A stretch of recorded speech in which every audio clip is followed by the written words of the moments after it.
Scanos Oguego, Lance Ogunki. So I'm continuing with the request made of me for these videos from men's issues. So what I want to talk to now, before we go too much further, is why some of these things are necessary. So this is about men's program. So this isn't necessarily in particular about men. This is something that's from an indigenous civilization's point of view, a Hodinosio in particular, the Hodinosio civilization's point of view, where things, how things got to be where they are now. So I'm going to borrow a title. Years ago, when I worked for Queshra, Family Assault Support Services, we put up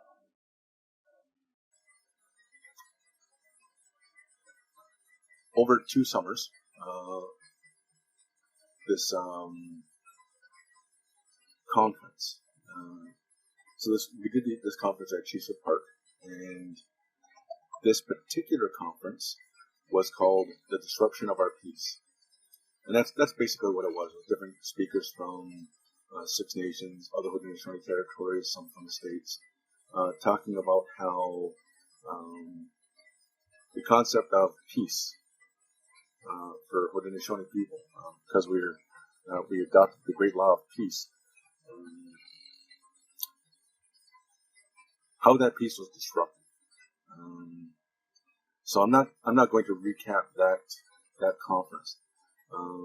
So I say I'm borrowing the title. This is more information that I've pieced together over my career since then. Partly part from the flood too, but a lot of it is information I've gathered since that time.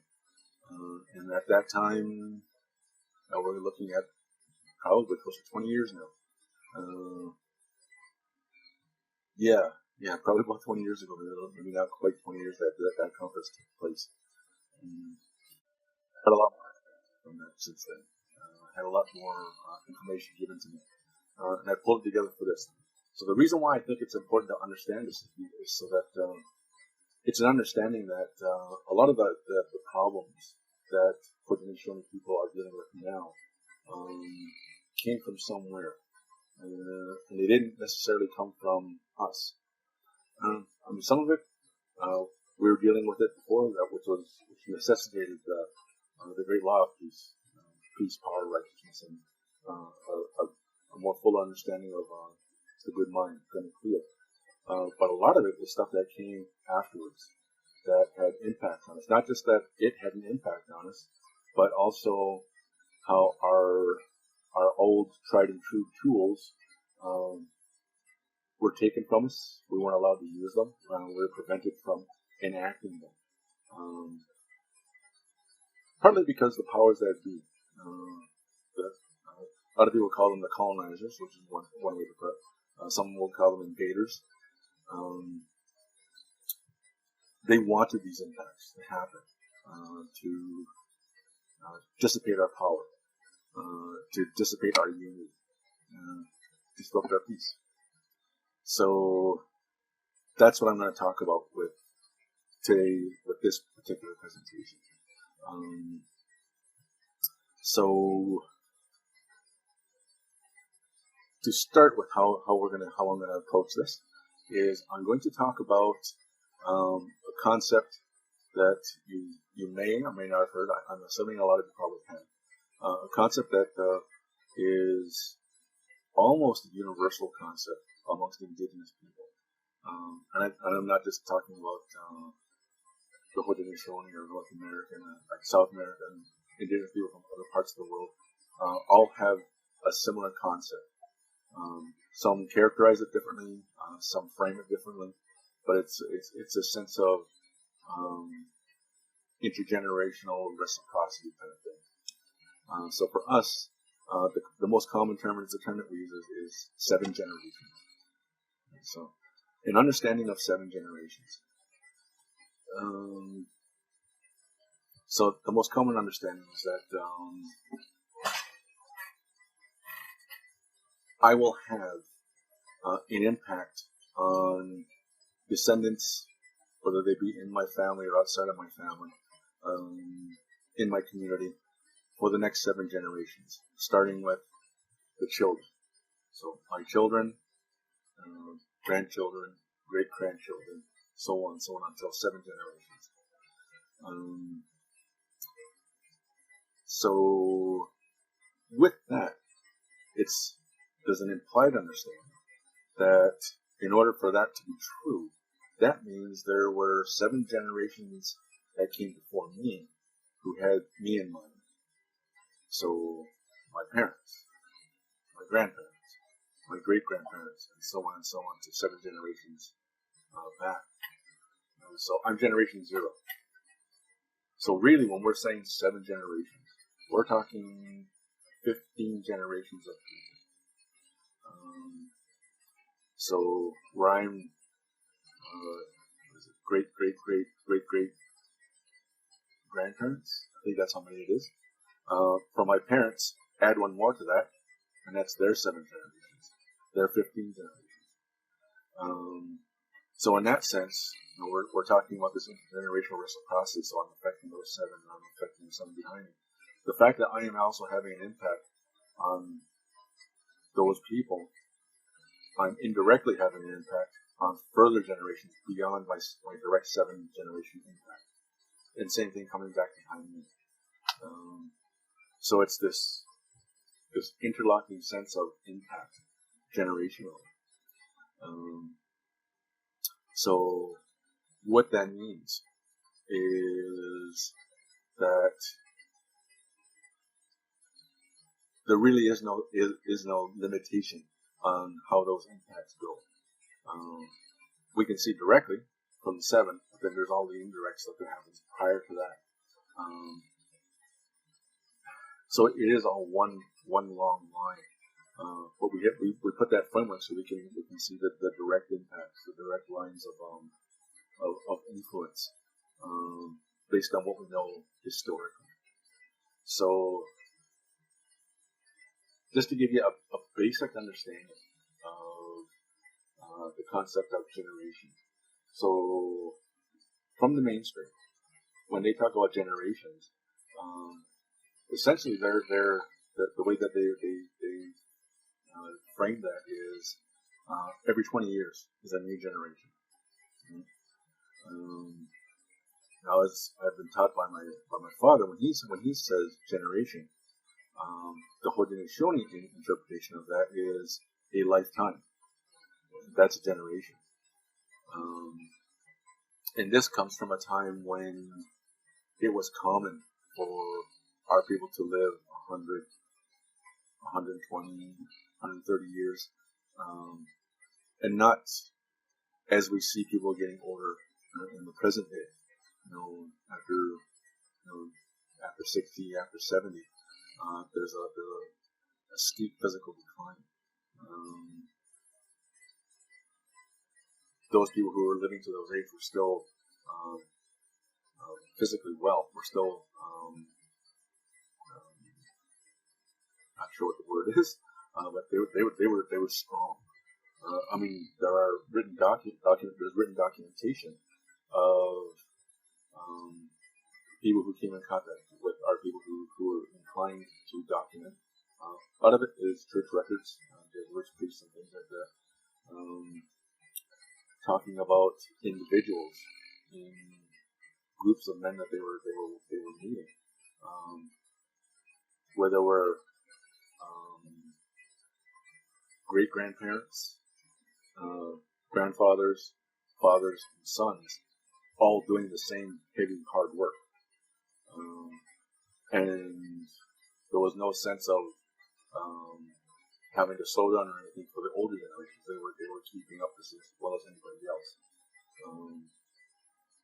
And there's one story of where, particularly the story of the defense of Stony Creek, where the majority of the indigenous defenders were all elderly men, and they were outpacing the younger men in that defense.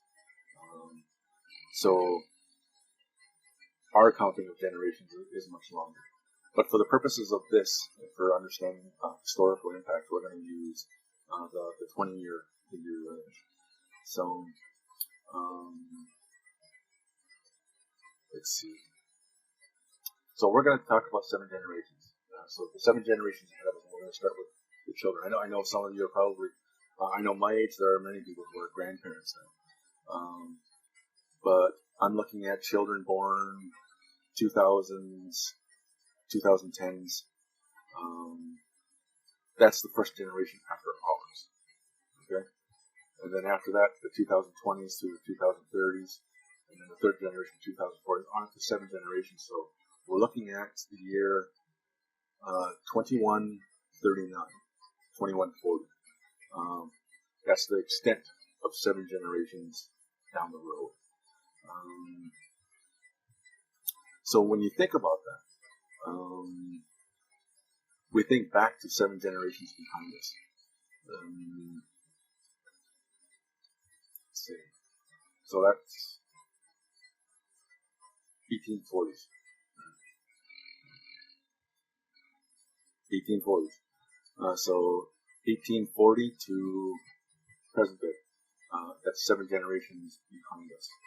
So from 1840 to 2140, 15 generations of people. Now, when you think about that, an understanding of what people were basing their decisions on, especially people who have this understanding, looking forward, what are they going to, not just how are their decisions going to impact, but what's the world going to be like for those individuals that were impacted. They didn't have cars in 1840.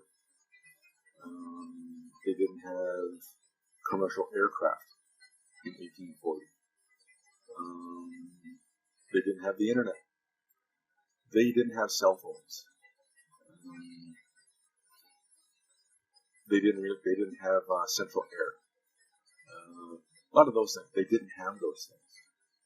And they didn't know those things were going to be impacting the people that they were going to be impacting as well. So when you think about that, and you think about yourself now, and the decisions that you're going to make, and if you have that conscious thought of how you're going to impact 7 generations, what are the things that are going to be in place then that we don't have now? And we have no clue what that's going to be about.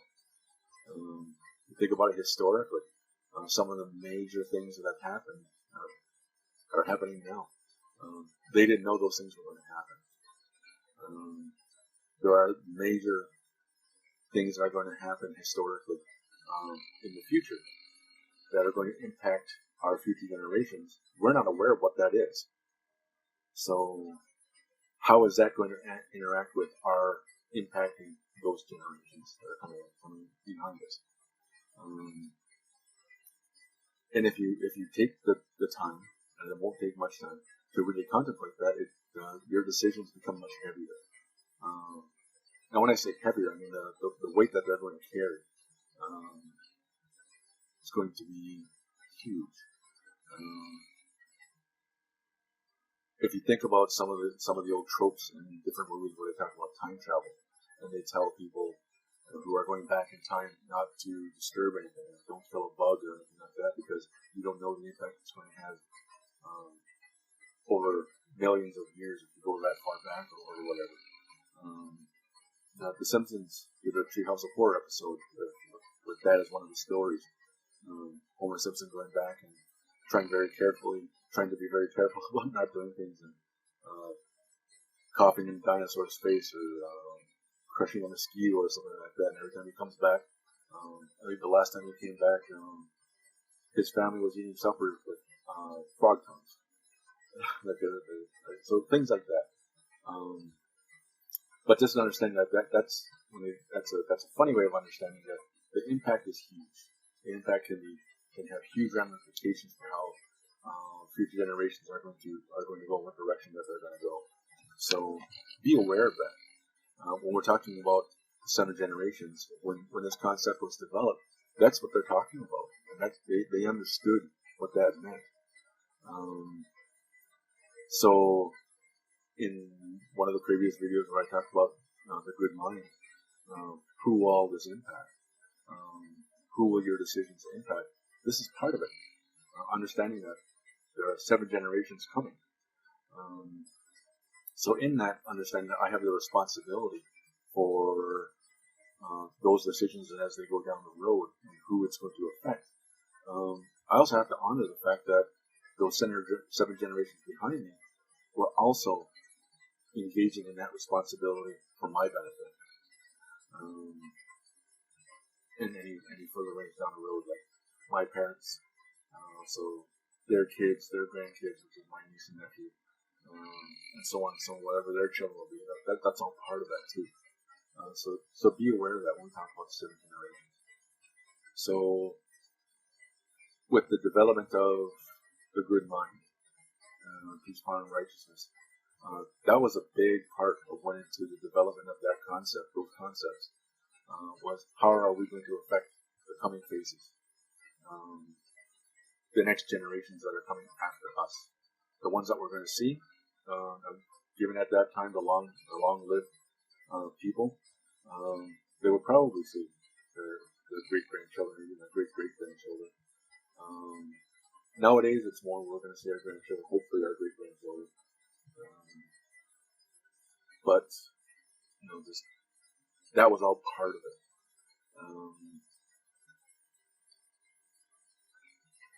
So bear that in mind. That's why a lot of those concepts come together the way they are. Because it's also thinking about those coming phases that we're not going to be on this earth with them. We'll pass on before they get here. But the responsibility of we are going to affect them. That's built in to our civilization, to the formation of our civilization and the way our civilization was meant to function, as Hodinosio agrees.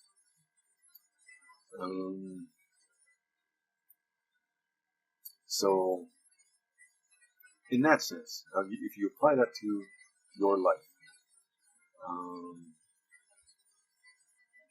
the nitty gritty, the real world, because that is a good concept. But to take that concept and apply it to your lived life and your actual history.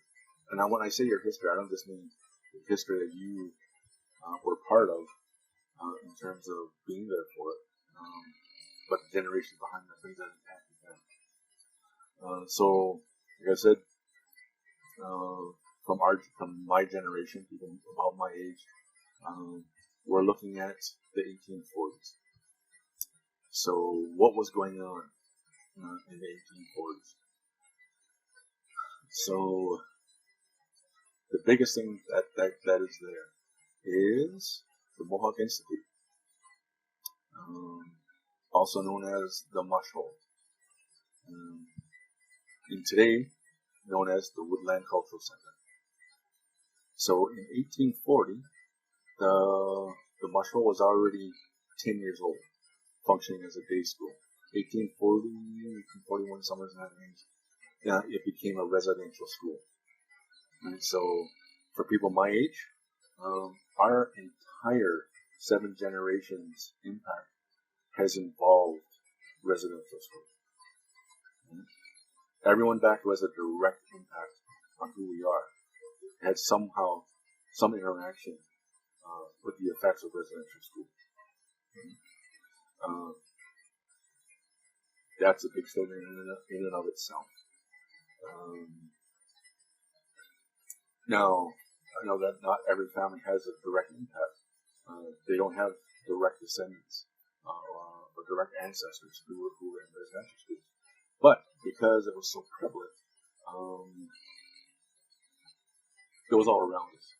So if we didn't have that direct impact, we had residual impact. Friends who had gone there, families who were experiencing direct impacts of residential school. That's all part of it. And we have the distinction of being directly impacted by the oldest residential school in Canada. There's one now it's a little longer in the States, but in Canada, this is the oldest. So our community has the longest impact in terms of residential school history, residential school impact.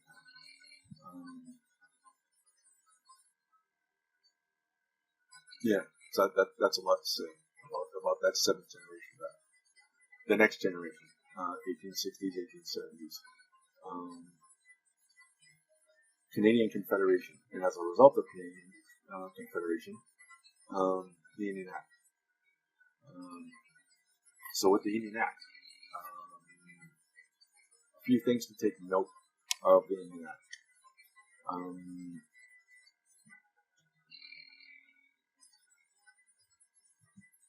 Now, usually, when I do this as a presentation, there's some interaction that I have in this. So,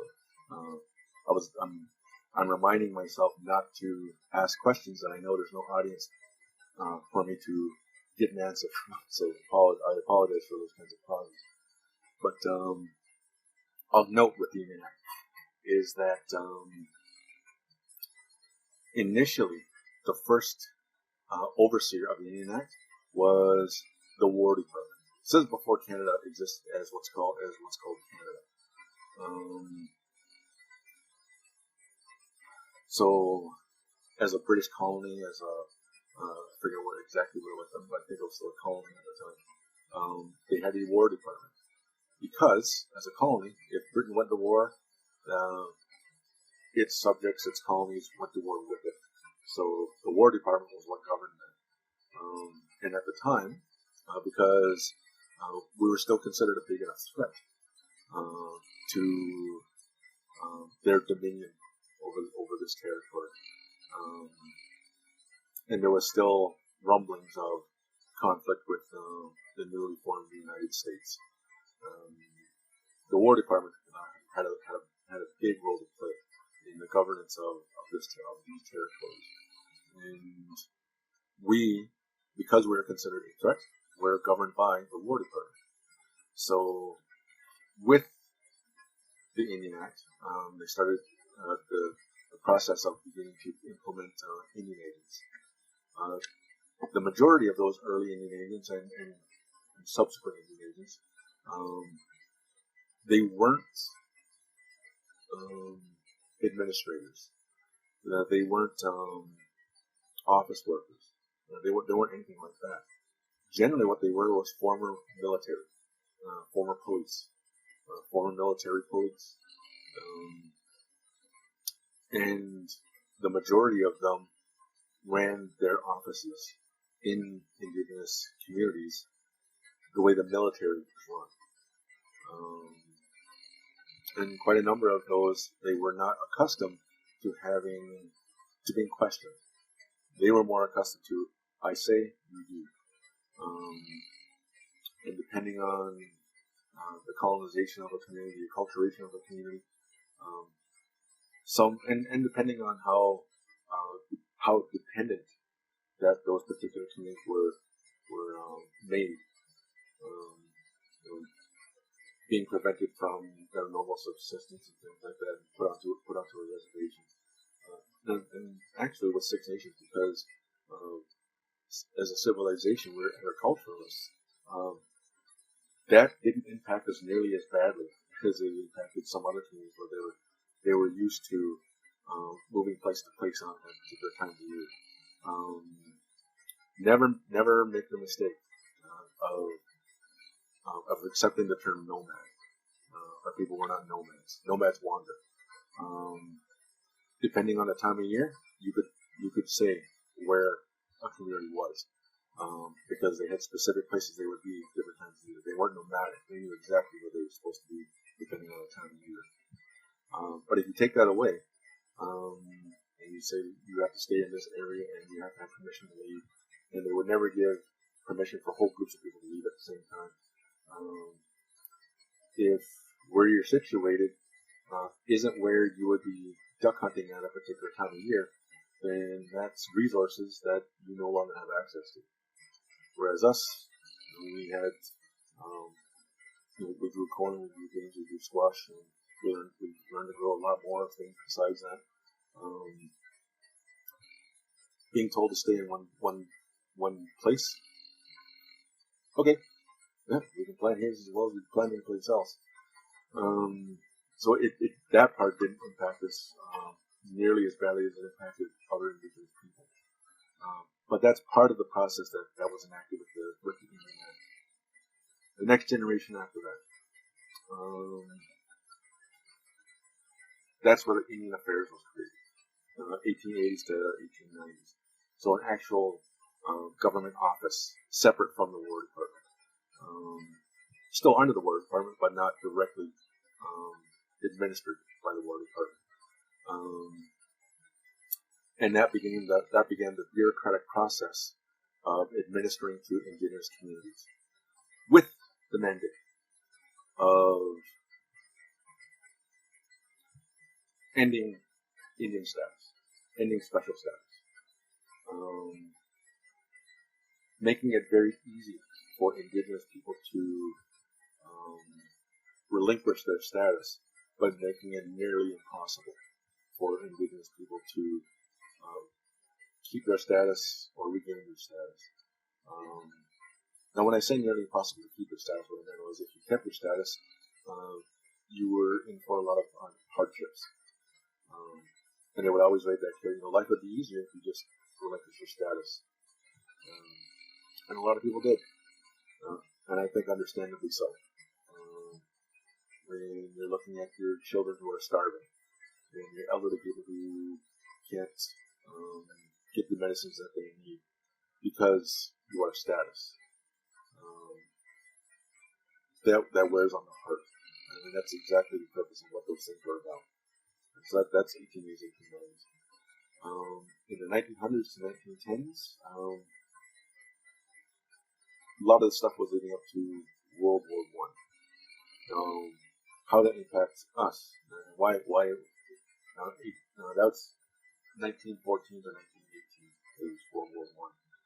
But why that's all included is because a lot of the machinations that took place, culminating in World War I, were happening for a decade and a half or so prior to the actual war. And Britain had a huge part in how a lot of that played out, which meant the Upper Canada, Lower Canada colony were part of it. How that directly impacted Indigenous people is that for a lot of Indigenous men, the pay that they were giving to be a soldier was more than what they were earning in any job or any assistance that they may have been getting. The impact of that is that in order to be a soldier, you lost your Indigenous status. And if you were married and had children, they automatically lost their status as well.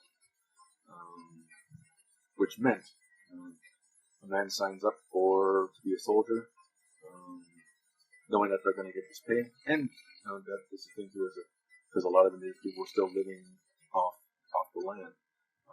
A lot of the skills that soldiers need to survive out in the field, Indigenous people already had those skills. Particularly if you were a good hunter, that's sharpshooting, which is a highly valued skill in the military. So, utilizing those skills, joining the military, and some of the promises that were made to soldiers going into the military, and a certain plot of land and things like that, that's very appealing to people who are poor, or who are made to be poor. So they would go off to war, and it was automatic. You lost your status.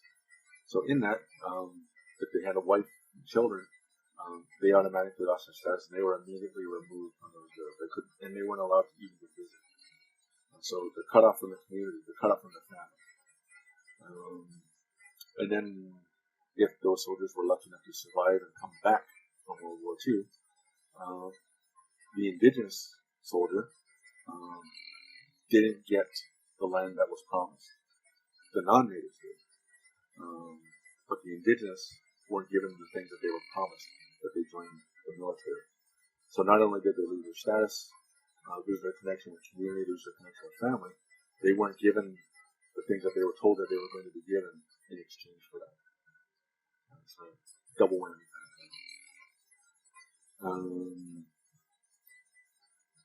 1920s to 1930s. The Great Depression. So that was in the States, and it was definitely felt in Canada as well. So huge migrations of people. And keep in mind, because they were still under this system of you had to have a past leave reserve, while a lot of people were migrating to find jobs, our people weren't allowed to, unless they gave up their Indian status. When you give your Indian status, then you can go find jobs wherever you want. Keep in mind, though, because they were indigenous, they weren't of European descent, they were not given first dibs at these jobs. So maybe they get work if there's jobs available. Keep in mind, there's a lot of people looking for jobs at that time. So good luck. And in this time, in 1924, the imposition of the band council forced. So why that's important to note for quite a number of reasons. In particular, in this community, in Six Nations. Prior to that, the traditional 50 Chiefs Council was the governing body. And for some of us, still is the governing body. The difference between them and a band council or any other kind of governing body, whether it's municipal, provincial, federal, is in the traditional council, they're hereditary chiefs, which means that the chief's title is passed when the chief dies, and it goes to a worthy member within their mother's bloodline. And it's a lifetime position. In the band council system, they're elected. The traditional council is matrilineal, and now it's not explicitly patrilineal in the band council, and I would say that it's not patrilineal necessarily, although that is very debatable in the modern sense. But at that time, men are the people who held titles. Now, mind you, it's the same thing with the chief's title, but the hereditary chief's title. But in the hereditary system, they're answerable to their people and they're answerable to their women. Generally speaking, in the elected system, once they're voted in, they're not really answerable to anyone except the federal government. And for a lot of us, that's the perspective of what a band council is they are not a governing body. They are an administrative body of the federal government, because decisions made by band councils must be ratified by the federal government, which is not our people. And again, there can be debate around that, because there are many of our people who agree to being considered Canadian citizens. People who follow the traditional system do not consider themselves Canadian citizens. So if that sounds like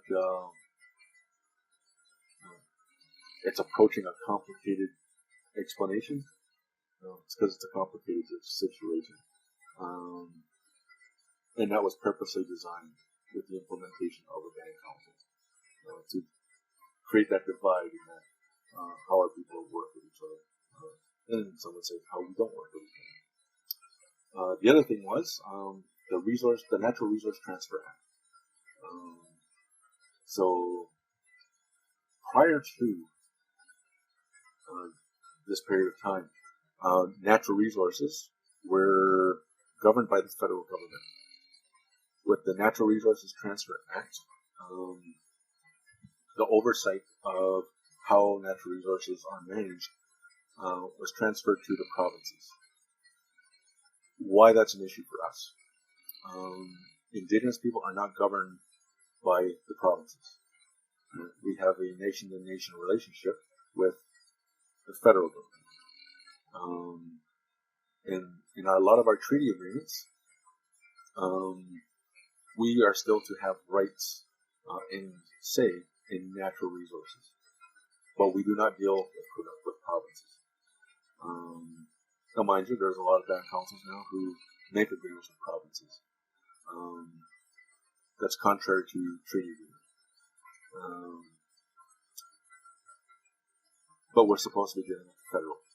But if the federal does not have a hand in resources, then we do not have anyone to talk to about how the resources are being extracted, used, distributed, how those monies are being distributed. And that's supposed to be our communication is with the federal government, not the provincial government. And that is direct. That's one of the reasons why they put that act in place, was to create that difficulty in communication. 1940s and 1950s, that generation. So in that, so we have World War II.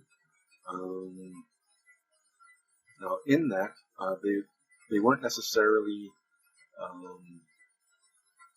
losing their status to go volunteer for service in the military, and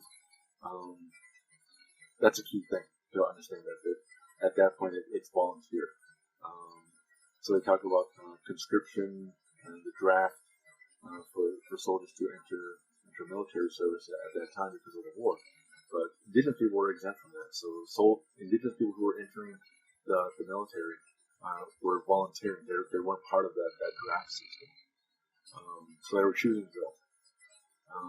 But one of the impacts of that is that all of the things that you see, like whether it's a report, a study, or some of the things that are shown in different movies that we watch, some of the things that those men were experiencing coming back from the war, our people were experiencing that as well. The difference is that a lot of our people did not have access to the supportive resources to deal with World War I. It was shell shock. I think they were still calling it shell shock in World War II. PTSD. They weren't given the same resources. VA hospitals, they didn't have the same access to those kinds of things. Even just the recognition that they were veterans, they didn't have the same kind of recognition that the mainstream soldiers had. And at that time, Indigenous people were recognized in Canada as human beings. I believe it was 1952. So some people would say, well, that's a great thing. Well, maybe. Prior to that, what if we weren't recognized as human beings prior to 1952? What were we recognized as? Nowadays, when you look at the CAS, they have a term for children who are no longer have access to their biological parents. They don't have any people who have custody of them. They are basically in the care of CAS. They are called wards of the state. That is what we were called at that time, wards of the state. So what that means is the governing body who looks after CAS, whoever it is at the time, essentially have the decision-making power of the parent. which meant, prior to 1952, we did not have say in how our lives and our affairs went. We were wards of the state. The government, however you label that, they had to say in all of that over our lives. Curious that 1924 happened before 1952. And so give us the right to vote and all this stuff, but we're wards of the state. Technically, being a ward of the state, you are not considered eligible to vote and things like that. So there's a disparity there as well. So, 1952, being recognized as human beings. 1960s and 1970s. So, three major things there. So, 1952, we're recognized as human beings, but we actually didn't get the right to vote in any kind of Canadian election until the next generation. So that's this generation. There's also the urban migration. So at that time, because the Indian agents weren't in wide use anymore, we didn't need permission to leave our community, to leave the reserve, and there was no limits on how long we could be off the reserve and still considered band members. A lot of our people were looking for work, so they would go to the cities. And if you look at the Trans-Canada Highway, so that goes across the province, and you look at the major cities that are along the Trans-Canada Highway, they are also the cities with the highest Indigenous populations. Trans-Canada Highway is a major thoroughfare, so our people would access that and go across the country to find some place for work. So that's when places like Toronto, Vancouver, Halifax, they had these explosions of Indigenous people residing in their cities. And that's what they were there for. So as a result of that, now we have a disparity between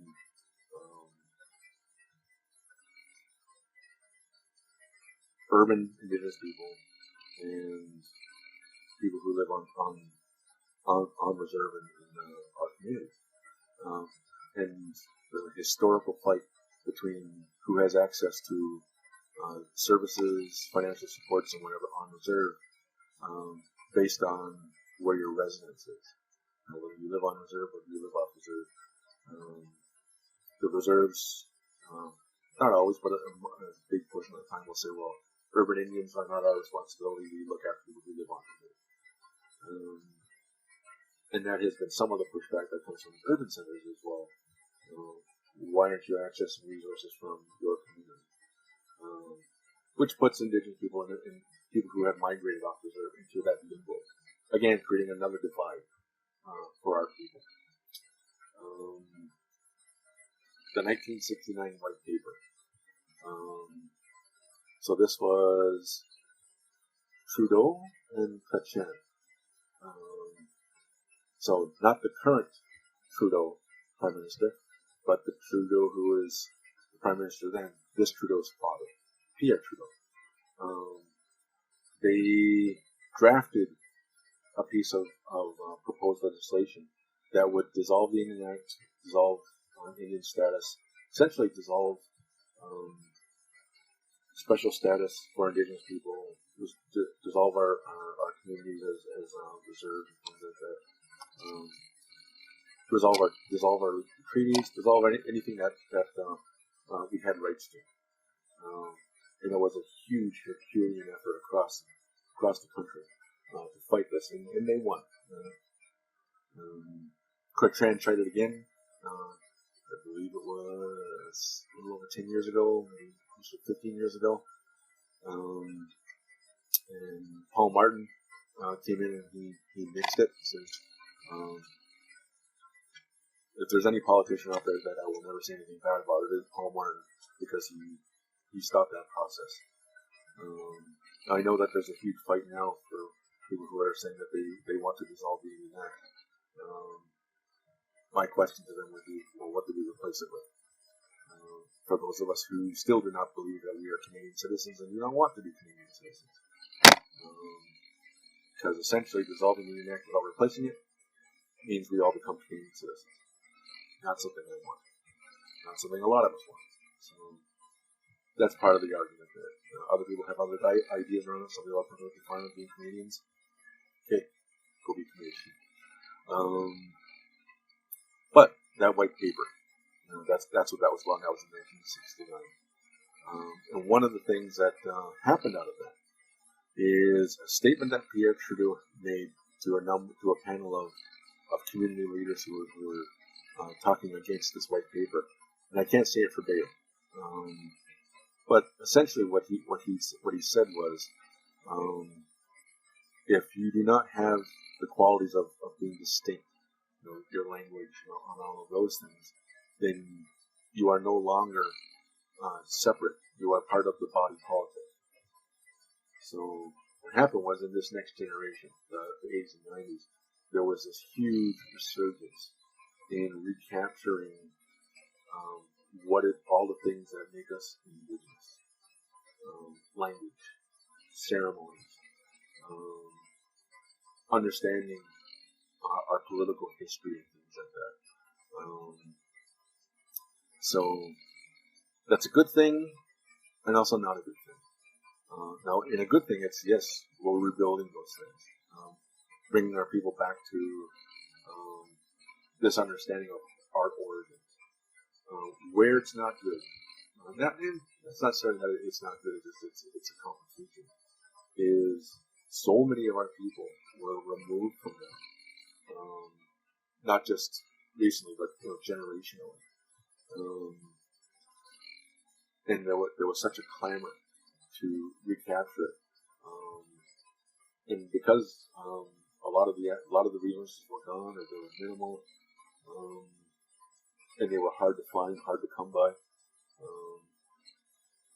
a lot of people were just sort of grasping at whatever they could find. Good on them for trying. But sometimes what would end up happening is they would believe anything that they were told. So some of them would fall victim to grifters, or else they would adopt the Hollywood vision of what an indigenous person was.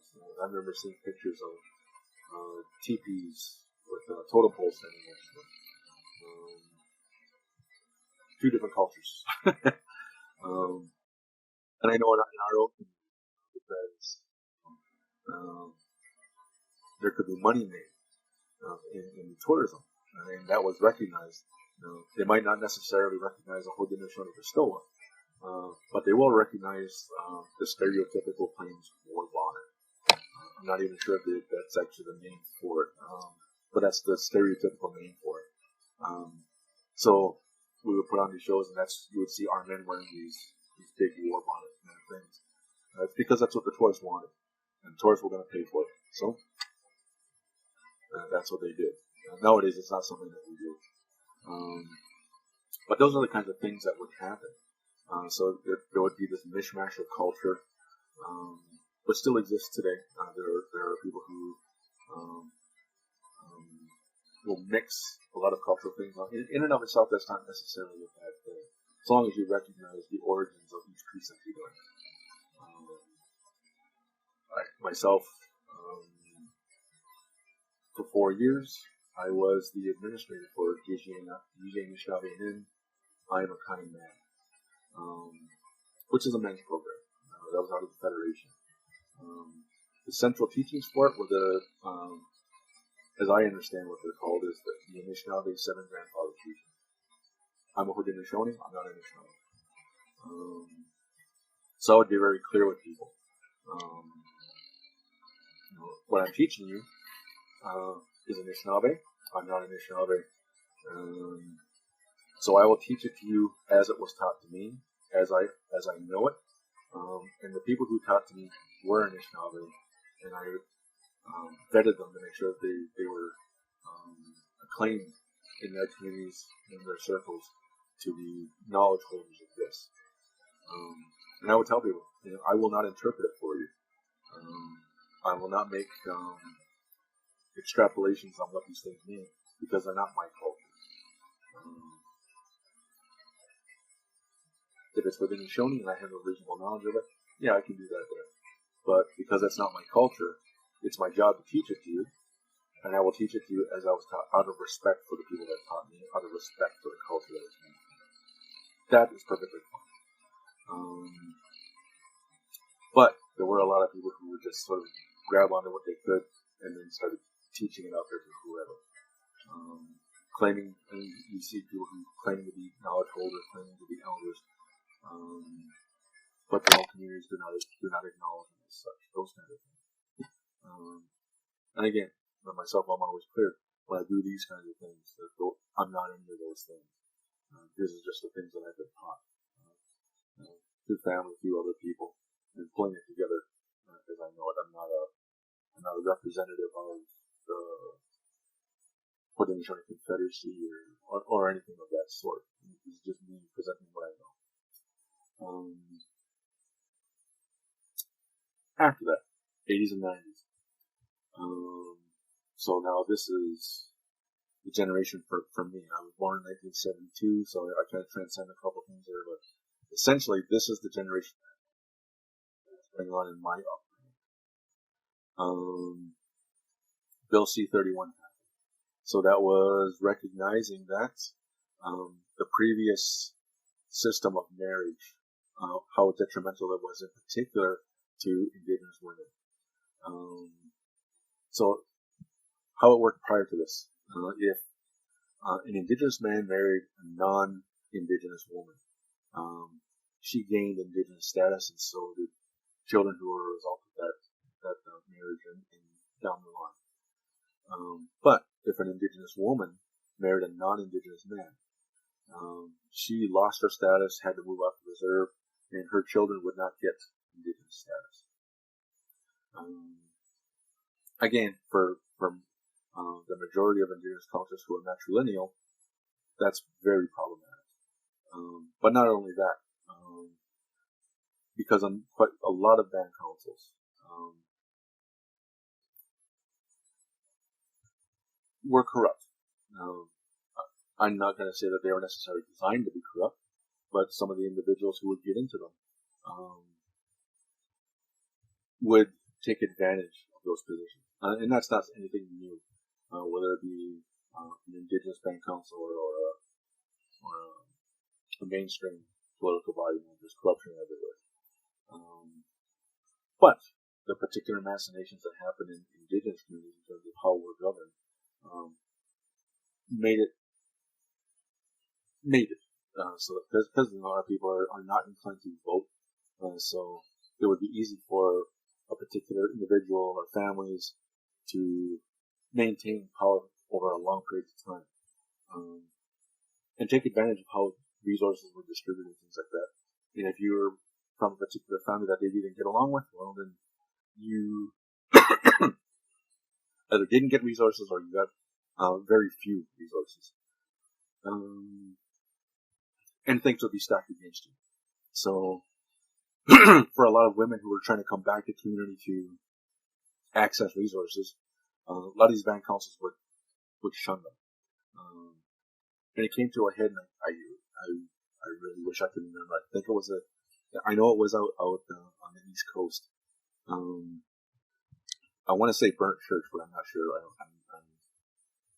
It was one of the communities, but I'm not sure if it's the original community, where basically a group of women took their band council to task, took it to court, and it went up the line until it was recognized that I can't remember if they said it was unconstitutional or when it was seen, something along that line, to take away their status, take away their access to these resources, and as a result, Bill C-31, which in and of itself wasn't necessarily a bad thing, but because they didn't think it through well enough, it created more problems. How to access it, how to limit the extent of how people could access Bill C-31 and things like that. Because you would see some communities where their population in terms of banned list would double or triple overnight with the information of Bill C-31. But there was no accommodation in terms of more resources. So the same resources that were meant for the people who were on the ban list suddenly had to be spread across double the size and so on. So it created problems that way. Things that we're still working through and trying to figure out.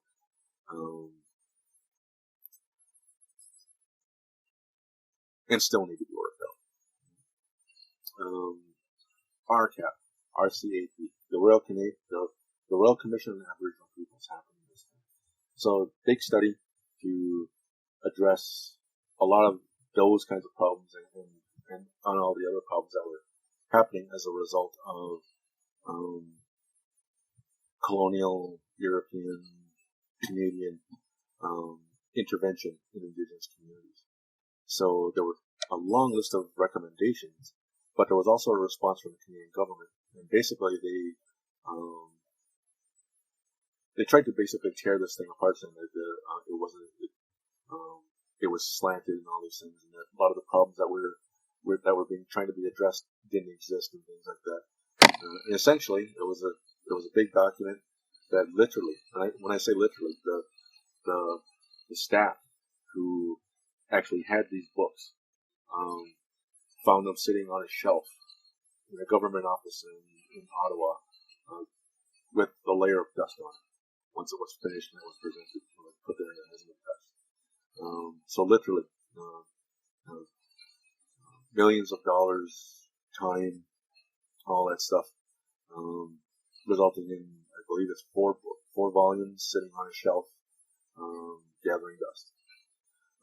But it did outline, and there are, you can find it online, copies of it, and it outlines the findings of the Royal Commission on Aboriginal Peoples. And those things are still there, still need to be addressed. And that's from that part. Yeah. So essentially, I talked about the 7 generations and all that stuff. That's the literal things that were happening. Now, from 2000 to now, this is the generation of our children. Being aware of all the things that are happening there. Like I said, the second attempt at the white paper that Chan tried to put through, that Paul Martin nixed, particular to our community. Gunstado, what's going on right now with, I was going to say Mackenzie Lane or something like that. But what it's happening in the same territory. All those things. Things that are happening in our community now. The tobacco industry boom. All of those things. How those are affecting us now. How that's affecting our children. What's going to happen now that we're the year 2020 going forward? What's going to happen now? All of those things. How is that going to affect the 7 generations? So some of the things that since then, the results of a lot of those generations and the stuff that happened prior to that. We're looking at encroachment. The pandemic that we're dealing with right now. For Indigenous people, this is not our first pandemic. This ain't our first take at the rodeo. We've dealt with it before. Families have stories about how they've dealt with it, how they've gotten through it. But here we are, dealing with it again. Things that have a religious conversion. And a lot of that religious conversion was through coercion. If you go to church on Sunday, we will make sure your family is fed for this week. We're not going to give you clothing unless you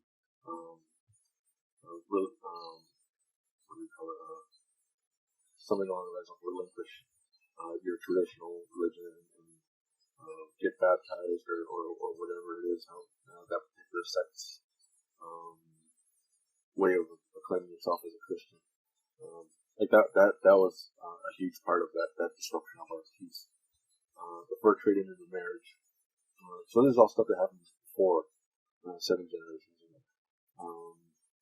Because with the fur trade and the marriage, what a lot of Europeans were doing is they were coming over here, getting involved in either the fur trade or copper trade or whatever those things. And they would marry an indigenous woman as a way to entrench themselves in the community.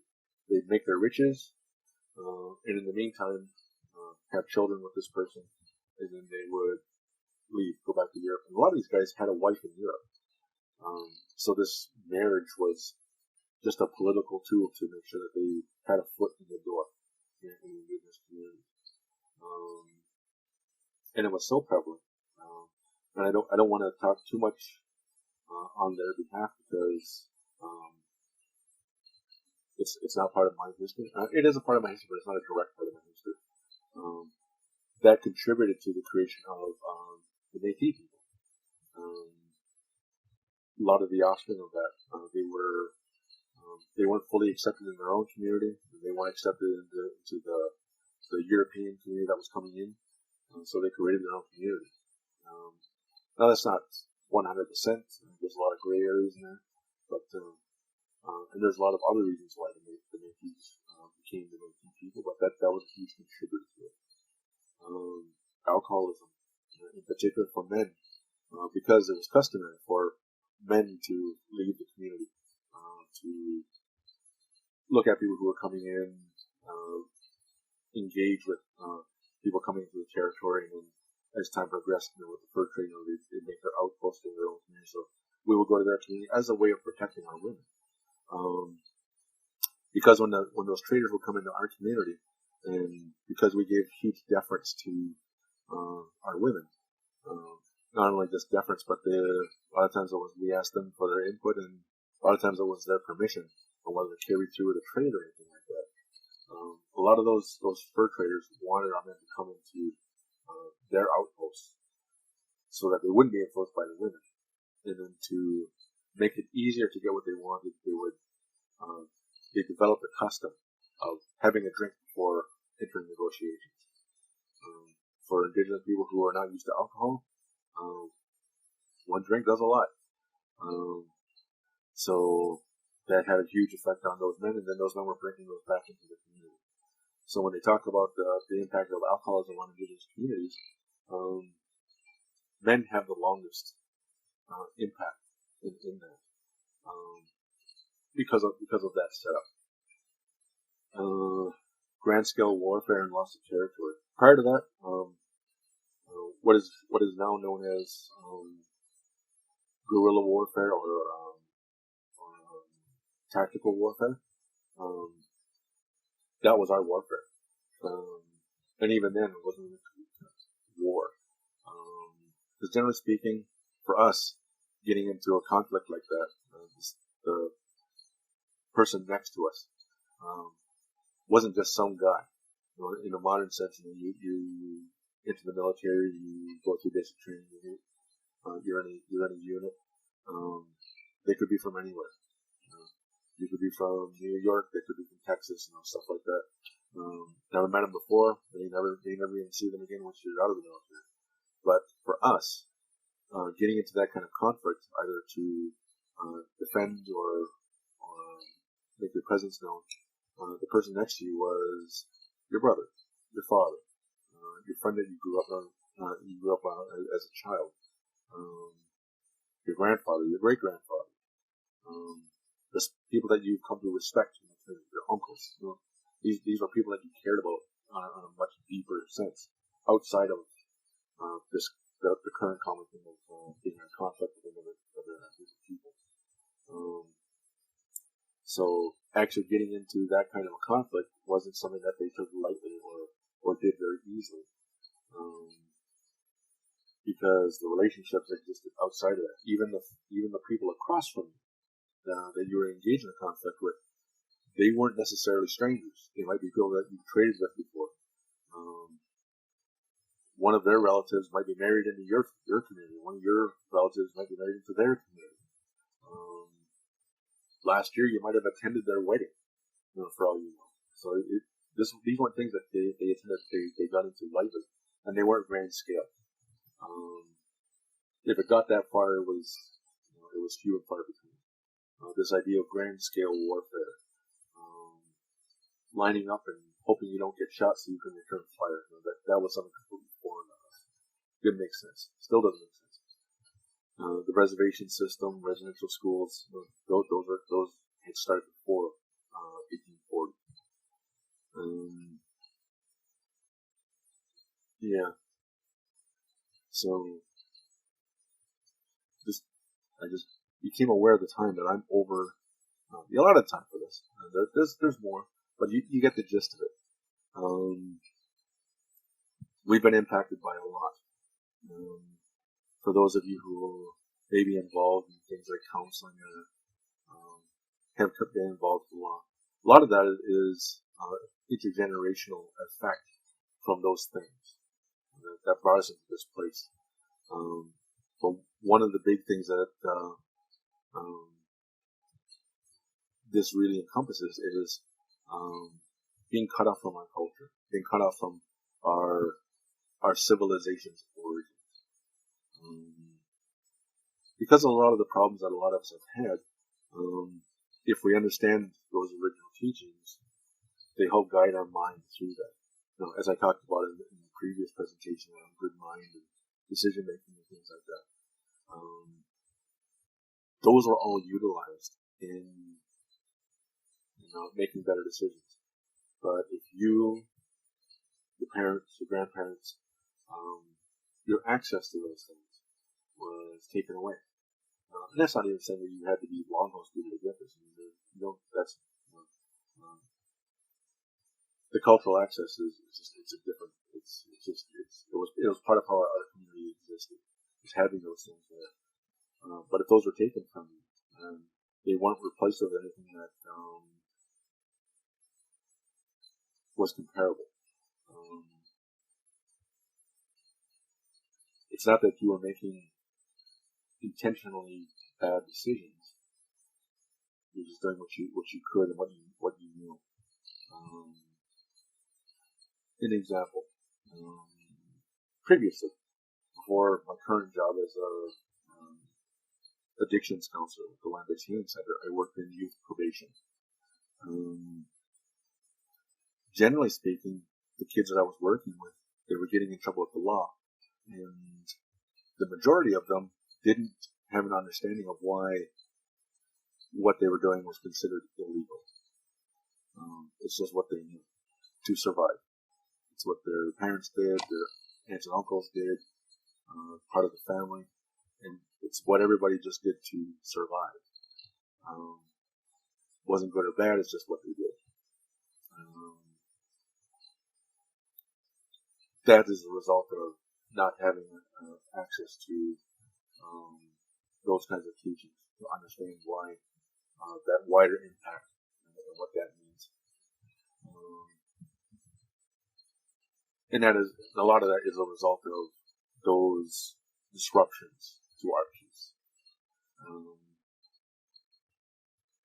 So be aware of that. And I thought it was important that I spend at least one of these video sessions reviewing that. Some of you may already be well aware of it. Some of you may not be. Some of you may not be aware of the interconnections between those things. And believe me, what I just gave you is the 50-cent version. There's a lot more in-depth information and connections that can be brought up there, but I don't really want to spend a lot of time dwelling on that. So one of these is good enough just to get the gist of it and be reminded of it if there's anything that you may have forgotten that you learned previously.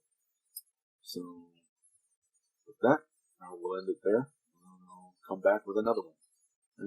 Done.